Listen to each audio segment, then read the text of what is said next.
My name is Maximus. I've chased shadows across the globe, from the fog-shrouded ruins of Machu Picchu to the icy tombs of the Arctic.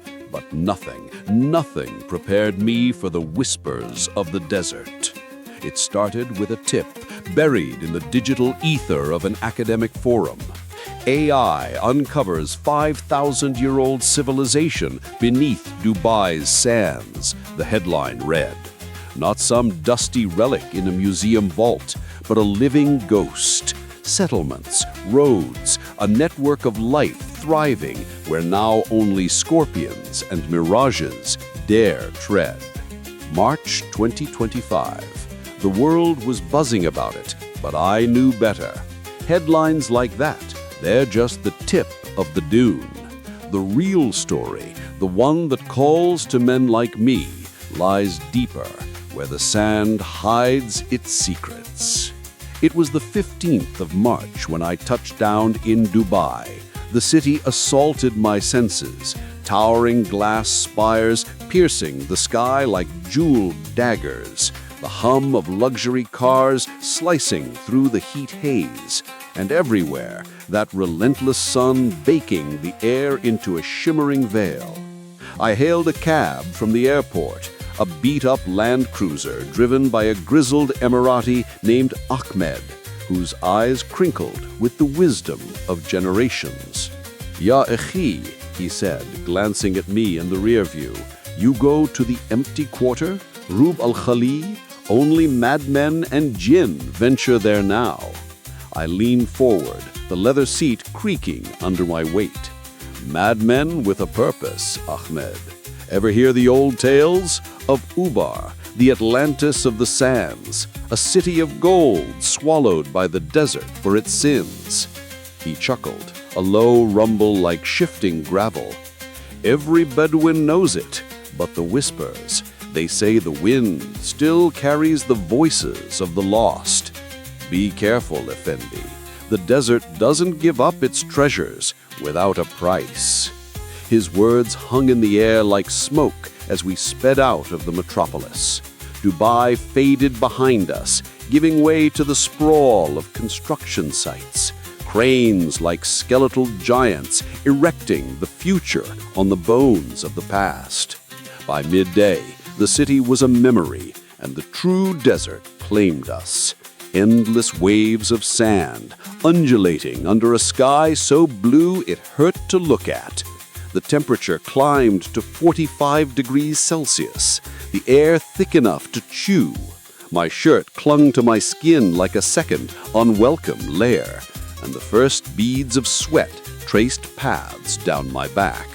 I was heading to the Khalifa University outpost on the edge of the Liwa Oasis, where Dr. Elena Vasquez, a brilliant archaeologist with a fire in her eyes and a no-nonsense Texas drawl, led the team that had made the discovery. We'd crossed paths once before in the Yucatan, digging through cenotes that smelled of bat guano and forgotten gods. Her email had been terse. Maximus, if you're still chasing ghosts, get here. The AI has found something, but it's not just ruins. It's alive somehow. The outpost was a cluster of white tents and solar panels, ringed by razor wire and windbreaks fashioned from shipping containers. Elena met me at the flap of the main tent, her face smudged with dust, ponytail frayed from the wind. You're late, she said, but her grin betrayed her. Sandstorm delayed your flight? Worse, I replied, dropping my duffel. Bedouin wisdom. Ahmed thinks we're tempting the jinn. She snorted, leading me inside. The tent was a nerve center, laptops glowing with hyperspectral imagery, monitors displaying thermal scans that peeled back the desert's skin layer by layer. Forget jinn, it's the algorithms doing the tempting. We've been using SAR, synthetic aperture radar from satellites, combined with machine learning models trained on everything from LD data to ancient trade route simulations. And boom, a 5,000-year-old network. Settlements connected by roads, oases walled like fortresses. It's not just a city, Maximus, it's a hub. Pre-Islamic, maybe Dilmunite related. Think Bronze Age traders hauling frankincense from Oman to Mesopotamia. I leaned over a screen, tracing the ghostly outlines with my finger. Faint rectangles, buildings perhaps, crisscrossed by linear scars that could only be paths worn by caravans long turned to dust. And Ubar, the Atlantis angle. Elena's eyes darkened. Legends say it was a paradise cursed for greed, swallowed in a single night. The Quran calls it Iram of the Pillars. Our scans show pillars all right, maybe watchtowers. But here's the kicker. The AI flagged electromagnetic anomalies, buried metal, or something else. We geared up at dawn.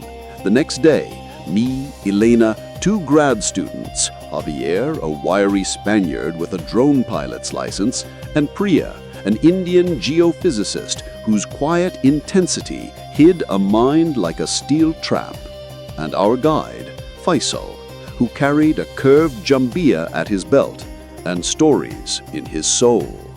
Our ride was a convoy of modified Toyota Hiluxes, tires fat as elephant feet for the dunes, roofs laden with solar-powered drones and ground-penetrating radar kits.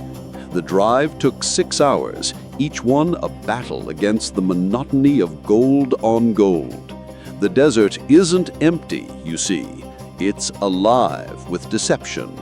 Distant palms that vanish on approach, shadows that twist into serpents at noon. Faisal hummed ancient nasheeds to ward off the boredom, his voice a gravelly counterpoint to the engine's growl. By midday, we crested the final dune, a monstrous wave called the Big Red, its slopes stained crimson by iron oxide. Below us stretched the heart of the empty quarter, a sea of erg, where the wind sculpts cathedrals from sand. There, Javier said, pointing to his tablet. The drone feed showed it, a flat pan of sabka, salt-crusted and treacherous, where the AI had pinged the strongest signals.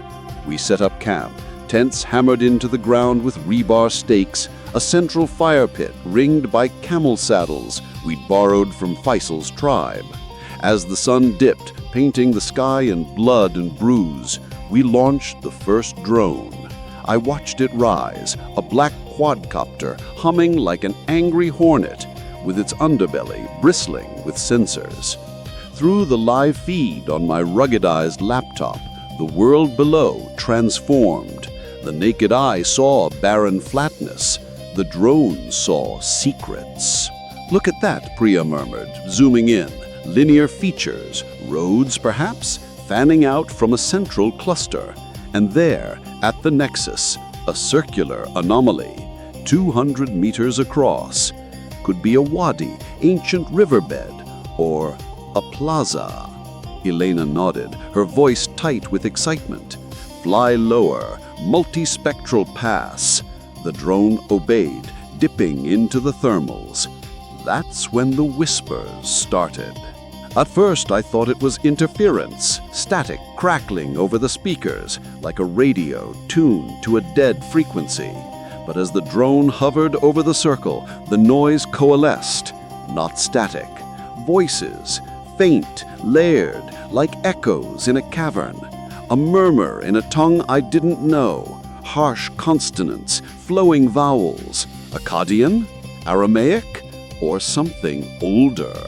"Faisa," I called, my skin prickling despite the 30-degree chill settling in. "You hear that?" He froze, midway through lighting the fire. His eyes, dark pools reflecting the dying light, widened. "Al-Aswat al-Makbura," the buried voices. My grandfather warned of them. They call to those who listen too closely. Javier laughed nervously. Wind shear on the mics, or sand abrasion, physics, not phantoms. But I listened. and as night fell, the whispers grew bolder. We took shifts monitoring the feed, huddled around the laptop's glow like cavemen at a flame. By 2 a.m., Elena and I were alone, the others snoring in their bags. The drone had mapped the site, foundations of mud brick homes, granaries etched into the earth, and, impossibly, a grid of irrigation channels snaking toward a now dry oasis. "Look," Elena whispered, pointing. The anomaly wasn't a plaza. It was a crater. Impact? No. Deliberate. And at its center, a glint. Metal. High purity? Gold. Or bronze, I said, but my gut twisted. Legends of Ubar spoke of portals to the underworld, gates sealed with accursed idols. We decided to excavate at first light. Dawn broke with a vengeance, the sun a molten coin hurled from the heavens. We trudged to the site, shovels and probes in hand, the sand already scorching through our boots. Faisal stayed back, muttering prayers over a circle of salt at camp. For protection, he explained. The old ones don't like being disturbed. The dig was brutal. 2 feet down and the sub could turn to concrete. Salt and clay fused by millennia. Priya's GPR unit beeped erratically, throwing up ghosts on the screen. Javier flew the drone in tighter circles, its cameras capturing every scoop. 3 hours in, Javier's voice crackled over the radio. "Contact! Drone visual! Something metallic, fist-sized!" My heart hammered as we converged. There, in a shallow pit where the drone had hovered, lay the object.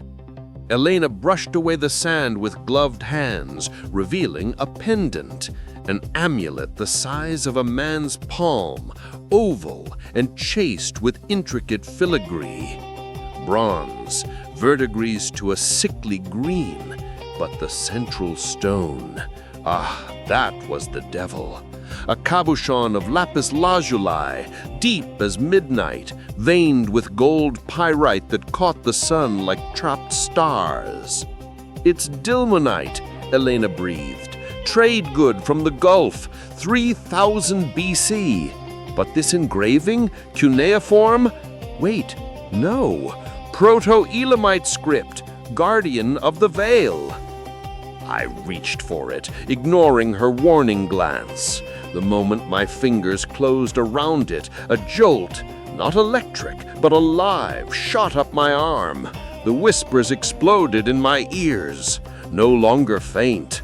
A chorus, pleas, commands, laughter. Faces flickered at the edge of vision. Veiled women with coal-rimmed eyes, merchants in flowing robes bartering spices under palm-thatched awnings. "Maximus!" Elena grabbed my shoulder. "You okay?" I blinked, the amulet warm in my palm, pulsing like a heartbeat.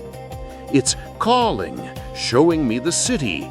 Ubar, not lost, hidden. They buried it to protect it from invaders, from us." The team gathered, awe mingling with unease. Priya scanned it. EM field off the charts, like it's generating its own energy.